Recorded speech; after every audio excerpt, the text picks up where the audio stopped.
And he asked that. And more importantly, I want him to know that the NAACP and what they have stood for to ensure the equitable distribution of education in this country. So as I start my remarks, I think the time will start now, right?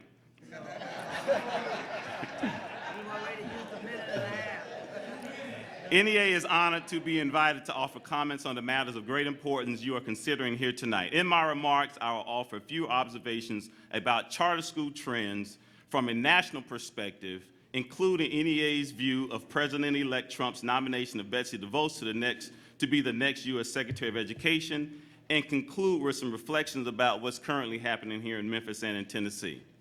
Observation on the national charter school picture from the 30,000-foot national view. The National Education Association, roughly 3 million members, most of whom are public school employees, believe America is a country where all students have the right to public education that helps them reach their full potential. We also believe that public schools exist to serve their local communities and must operate in a manner that is transparent, accountable, and responsive to the needs of their local communities. We believe in democratic, not corporate control over our public schools. The nature of charter school expansion in this country poses a growing direct threat to these deeply rooted and held American values. Charter schools are taxpayer-funded schools that are released from obligations to comply with a range of policies other taxpayer-funded schools must comply with, including safeguards to protect students, families, communities, and taxpayers. They have been in existence since for the last 25 years in Minnesota, as has been expressed earlier. Charter schools were initially viewed primarily as laboratories for innovation, a way to test innovative practices in the public education sector and spread those found to be successful broadly within public education. It was meant to supplement and help improve public education, not compete with them, not undermine them, not replace them. While not entirely departing from that initial vision of charter schooling, which was supported by Education Association, charter school advocacy efforts have taken on very different character over the years. Today's charter school expansion push relies heavily on funding from billionaire individuals and philanthropic organizations which want urban schools in particular to function in line with the values and practices of private corporations. The major sources of funding for new charter school creation have been twofold. The federal government charter school programs has spent $3.7 billion, mostly over the past 10 years, on charter school expansion. It claims to have funded nearly 60% of charter schools opened between the years 2006, 2007, and 2013, 2014. Funding ceilings for these programs were increased under ESSA, the Every Student Succeed Act passed in late 2015. In addition, the Walton Foundation claims to have given seed funding to 1/4 of U.S. charter schools and have announced plans to further expand those efforts. Following are some areas of concern: accountability and transparency, we spoke about that at length; equity, we spoke about that at length; stability. Let me speak briefly about stability. Charter schools are a far less stable schooling option for communities than traditional or magnet schools. 40% of all charter schools opened in 2000 no longer were operating in 2013. School closures are touted by charter advocates as evidence of high accountability. But beyond the disruption they create for students, families, and communities, a study of 3 cities found that students in closed charter schools do not typically move on to higher performing schools. Black students are particularly susceptible to being impacted by school closures. From the year 2000 to the year 2012, Black students were 29% of all students enrolled in U.S. charter schools, yet 45% of all students in charter schools that closed during those years were Black. The impact on traditional schools. A Florida-based research firm, MGT of America, concluded that the growth of charter schools in Nashville would have a negative impact on direct costs of $300 million on the district's public schools over a 5-year period. Because per pupil funding follows the student to, because per pupil funding follows the student to the school of enrollment, Moody's Investor Service in November 2015 warned that traditional school districts experiencing enrollment loss due to charter expansion are at a risk of a downward spiral of revenue loss.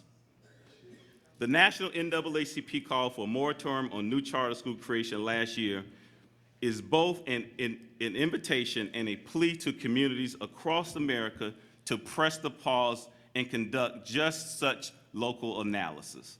The aforementioned fact indicated numerous grounds for concern about charter policies are hardly the entire story of the charter school phenomenon in our country. The experience with charters varies substantially from state to state and within particular jurisdictions. Nonetheless, we believe the NAACP's call is one that should be wise to heed at this time. Since the NAACP's call, we've had some elections, wanting no part in state achievement districts similar to the ones in existence here in Tennessee and in Michigan that would have led to state preemption of local control. Georgia voters soundly defeated Amendment 1 that would establish such an entity there. Massachusetts voters rejected a ballot initiative that would have expanded its charter sector. And then there was a presidential election. Little was said about education in that election. Tomorrow would have been the incoming Trump administration Secretary of Education nominee Betsy DeVos would have been scheduled to appear for a confirmation hearing before the Senate committee. As a lobbyist and donor, Ms. DeVos have worked in Michigan, her home state, and elsewhere to dismantle and undermine the promise of public education. Ms. DeVos would be the first Secretary of Education with no experience in the public schools. She has never worked in the public schools, did not attend the public schools, did not send her children to public schools, and I'll wrap up very shortly. She has consistently pushed a corporate agenda to privatize and deprofessionalize public education.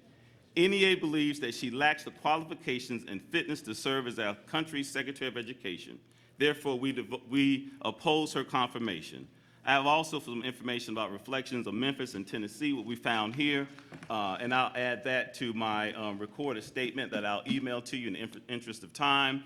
Also, I'd like to sort of mention that NEA also works with community schools, so there's some, I think earlier we spoke about not saying just no to everything, right. But NEA has been working with the Community Schools Coalition and pushing community schools where we have actual true buy-in from parents, leaders, and community ministers as well to figure out what is actually best for students in those schools. Thank you. Excellent. Give Marilyn a round of applause. Excellent, excellent, excellent. Well, now I know you know. I have a question. Okay. Yeah. All right. Excuse me.